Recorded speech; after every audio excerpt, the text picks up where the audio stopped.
નમસ્કાર મિત્રો આજની વિડીયોમાં વાત કરીશું દેશ અને દુનિયાના સુપરફાસ્ટ સમાચારની। સૌપ્રથમ વાત કરીએ તો ગ્લોબલ ટ્રેડ શો 2024નો શુભારંભ।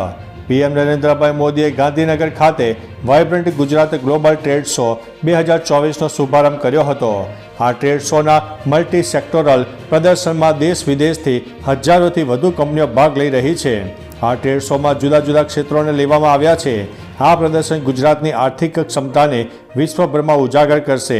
શોમાં તિમોર અને લેસ્ટેના રાષ્ટ્રપતિ રામોસ હોર્ટા, મોઝામ્બિકના રાષ્ટ્રપતિ ફિલિપ જેકિન્ટો પણ હાજર રહ્યા હતા। અન્ય મહત્વના સમાચારની વાત કરીએ તો આ દેશના રાષ્ટ્રપતિએ કહ્યું, ગુજરાત તો મારું બીજું ઘર છે। ગ્લોબલ વાઇબ્રન્ટ સમિટમાં ભાગ લેવા ગુજરાત આવેલા મોઝામ્બિકના રાષ્ટ્રપતિ ફિલિપ જેકિન્ટોએ મુખ્યમંત્રી ભૂપેન્દ્રભાઈ પટેલ સાથે મુલાકાત કરી હતી। દરમિયાન તેમણે IIM અમદાવાદ ખાતે તેમના અભ્યાસના દિવસોને યાદ કર્યા હતા। તેમણે કહ્યું કે પ્રધાનમંત્રી નરેન્દ્ર મોદી જ્યારે ગુજરાતના મુખ્યમંત્રી હતા ત્યારે તેઓ અમદાવાદમાં રહેતા હતા। તેમણે કહ્યું કે ગુજરાતની વિકાસ યાત્રાનો હું સાક્ષી છું અને ગુજરાત તો મારું બીજું ઘર છે।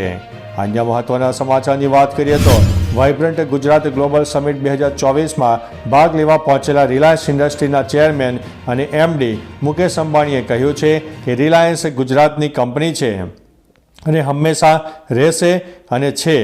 ભારતમાં રિલાયન્સે $150 બિલિયન રોકાણ કર્યું છે, જેમાં છેલ્લા 10 વર્ષમાં તેમાંથી ત્રીજા ભાગથી વધુનું રોકાણ માત્ર ગુજરાતમાં થયું છે। અન્ય મહત્વના સમાચારની વાત કરીએ તો અમેરિકામાં બર્ફીલું તોફાન જનજીવન ઠપ બન્યું છે।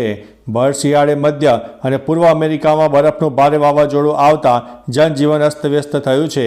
કેટલાક વિસ્તારોમાં ચારે તરફ બરફ જ છવાઈ ગયો છે, જેના કારણે 12 રાજ્યોમાં 4,18,000થી વધુ ઘરની વીજળી ગુલ થઈ ગઈ છે, જેને લઈને તંત્ર સજાગ થયું છે અને આ સપ્તાહના અંત સુધીમાં વીજળીની સુવિધા શરૂ થાય તેવી શક્યતા છે।